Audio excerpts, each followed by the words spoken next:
Yo, what's up, it's your boy KSL, legit ABT. There's people on my roof right now, and I'm not gonna lie, I forgot what they're doing, shingles or something like that. It's just like, it's fucking me. It's like I'm getting hammered myself. I don't know. You're gonna be hearing about the best show on TV right now. Dare I say, the best show this year. I'm of course talking about From. I love this show, okay? And a lot of people really don't like it because they said nothing has happened in 4 seasons, and we are now halfway through this new season. I'm fucking loving it personally. A lot of people think it's slow. I just say if you don't like a little bit of slow burn, you're tripping, alright? If you don't like it burning slow, you just like your fucking meal cooked raw. This show has been built up for 4 years. I think it came out in like 22. Jesus Christ, I'm only getting older. I just said 22 like it was a long ass time ago, and then I looked at it and it kind of was. That was 4 years ago. Alright, I'm washed. I'm turning 20. But look, it's been building up for a while. The story, it seems like every time you get a little closer, you also get 5 steps behind. And I kind of get it. Like, I see where people are coming from, right? But I really like that about this show. It's not afraid of taking a little bit of time for a payoff. And sometimes it goes a little too far, right? But this season, as a penultimate season, has done a very effective job of giving you answers, but then at the same time, giving them in a way that isn't so black and white. There's a lot of nuance in this show, and they continue to carry on with this theme, because you know what? It's only the second last season, right? You need to have some hype for the for the fifth one, and the final one. So, for example, in this last episode, this is a bit of a spoiler warning, watch at your own discretion there. The evil force that was introduced at the very end of the last season, and is clearly the focal point of this season, is basically revealing themselves to have been present in the show since the very beginning, like the first season. And this episode basically showed the depth of their influence. This person has developed a sort of faith system that has severely affected, at this point, multiple characters. Basically, one of the characters developed this thing of hearing voices, which at first we thought were very malicious, nothing good, right? But then we come to find out that there's a little bit of merit to what the voices were telling this girl, and they sort of became a trusted part of this place. But at the very end of this episode, we come to find out that this bad force was actually testing the faith of this girl by making her embark on this task. It was very reminiscent of OCD. Like, a lot of what was running through this girl's mind in this episode seemed like a very, very strong reference to OCD and the kind of ruminations and thoughts that come with it. I actually really enjoyed seeing that, and it was played to a perfection by the actress. Essentially, the show follows a group of people who are trapped. They're in this, for all we know, pocket universe. It's basically a town which is confined to a very small strip and then a massive part of land which is unexplored. Basically, at night, these monsters come out, present themselves as humans, and try and get in the people's house to kill them and literally rip them apart. Like, you see the people and the bodies after they've been killed by these monsters, and they literally tear your organs apart. It's like they leave the person an empty shell. It's very, very disturbing, but even though this isn't a gore fest, this show does really good with gore. Like, when it's appropriate, there's some really interesting body horror, and it was explored really nicely in the last season where somebody gets trapped in something, is all I'll say, and it's pretty freaky. Like, you look at that shit and it's kind of haunting. As much as the show is a thriller, sci-fi, horror, I don't think it's too scary. I think for most people, you could firm it. There are some really creepy parts, and if you don't like people that smile, this might piss you off a little bit, but I think it's just at that fine line where you're not too fucking scared to where you're gonna shit yourself, but it's obviously not sunshine and rainbows, alright? I'm also a really big horror fan, so I sort of have a bit of an odd scale for what's scary and what's not scary, so I might be bullshitting, but I think it's fine.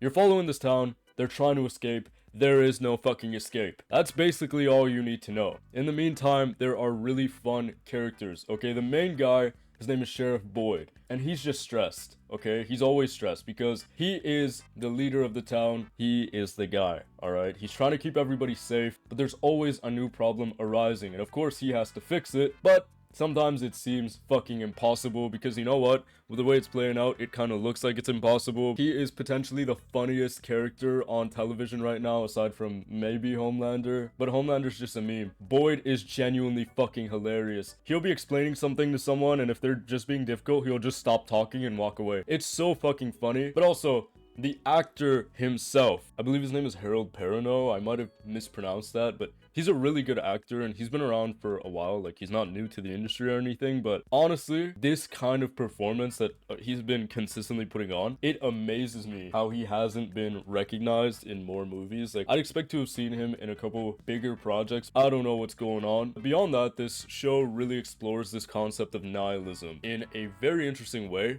We see it through multiple characters, but the gist of it is that every single person, once they become trapped there, they undergo this cycle of thinking that they'll figure it out, save people, they theorize, and they believe they'll find the answers, but eventually more than half of them, I'd say a grand majority of them actually, they all just resign to a life of indifference to it. They kind of just make do with what they have and accept the fact that they probably will not make it out. And that's how you get the division between town. There's a town and then there's a colony house, and the colony house is a little more of a free-spirited community, and the town is that of a normal functioning town. I think with the colony house, they're just a little more open, and I would say it's just a lot of people who kind of assembled to make the best of what they can. While the town is a little more pragmatic, the colony house is full of a lot of people who, I guess, are trying to find the fun in the situation that they're in. Like, the very first scene where we're introduced to them, it looks like a fucking college frat house. Like, they're playing volleyball, they're hanging out, they're having fun, while the town is suffering. But of course, by the point that we are in now in the show, everybody's kind of just functioning together, because with the amount of fucking things popping up every day, they have to work together. But honestly, the show's incredible. Great character interactions, great character work, amazing acting. I don't think there's a single person that isn't pulling their weight, and they do it all in a way that actually surprises me, because there is one actor in the show, his name is, well, sorry, the character name is Ethan. I'm not too sure what the name of the guy is, but he's a child. I think he's still not even a teenager. I don't know.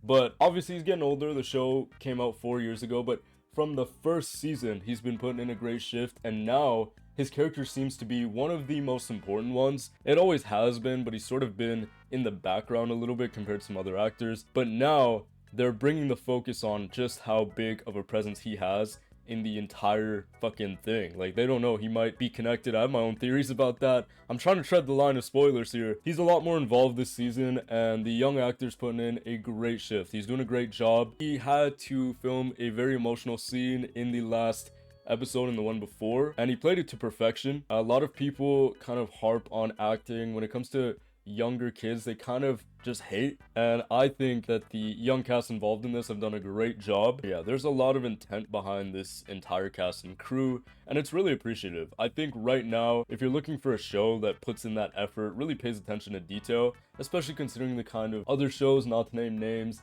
that just kind of seem like they're forcing shit out there, you know, in the interest of a spin-off, in the interest of a spin-off or whatever it may be. It seems a little lazy sometimes. This is a show unlike any other. There's no fucking laziness. They're coming at you from all angles and hitting you with some pretty fucking heavy shit every single episode. You should watch it. It's very binge worthy. I'm very lucky that I didn't actually start watching this show in exam time, because I probably would have fucking failed. But lots of fun. You'll enjoy yourself. You'll probably find yourself binging that shit. Maybe you watch like a whole season in one day. God knows I've been there. I want you to be there too. But hey, give this show a chance. I think I might drop a video like theorizing things, because this show has a lot of lore. Alright, this fan base is very smart. They're much smarter than I am. Okay, I have no actual legitimate backing in any of my theories. It's kind of just what I feel like on that fucking day. But some of the people in this fandom are incredible. Like, they're drawing back stories to old ancient fucking folklore, and I'm just like, yeah man, like, just the way that guy's acting, I think he's fucking weird. I think he might have something to do with it.